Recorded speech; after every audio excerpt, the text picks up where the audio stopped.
నమస్తే welcome to పురా local. నా భర్తను ట్రాప్ చేసి ఇంటికి రాకుండా చేసింది. 5 ఏళ్ల పాటు నాకు నరకం చూపించింది. చివరకు నేను ఆత్మహత్యా యత్నం చేసేంత వరకు తీసుకెళ్లింది అంటూ జానీ మాస్టర్ బాధితురాలిపై ఆయన భార్య సుమలత సంచలన ఆరోపణలు చేసింది.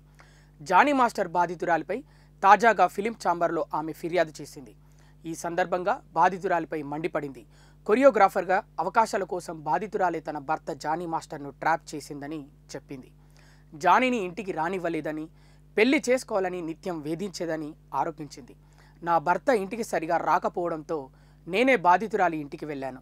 జానీ మాస్టర్ను నువ్వు ఇష్టపడితే నేనే తప్పుకుంటా, ఆయన జీవితంలో నుంచి వెళ్ళిపోతానని చెప్పా. అయితే బాధితురాలు మాత్రం జానీ తనకు అన్నయ్య లాంటి వాడని చెప్పడంతో నమ్మేశా అని సుమలత తెలిపింది.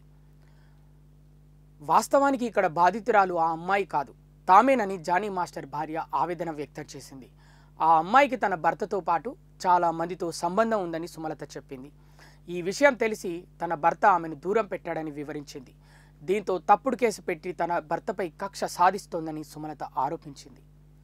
ఆ అమ్మాయితో పాటు వాళ్ళ అమ్మ కూడా తమను వేధించారని, తప్పుడు కేసు పెట్టిన ఆ తల్లి కూతుళ్లపై చర్యలు తీసుకోవాలని విజ్ఞప్తి చేసింది. తనకు తన పిల్లలకు ఏం జరిగినా వారిదే బాధ్యత అని, తమకు న్యాయం చేయాలని ఫిలిం ఛాంబర్ ఆఫ్ కామర్స్కు సుమలత ఫిర్యాదు చేసింది. ఇవి ఇప్పటివరకున్న అప్డేట్స్. మరిన్ని అప్డేట్స్ కోసం చూస్తూనే ఉండండి పురా local, your choice for local voice.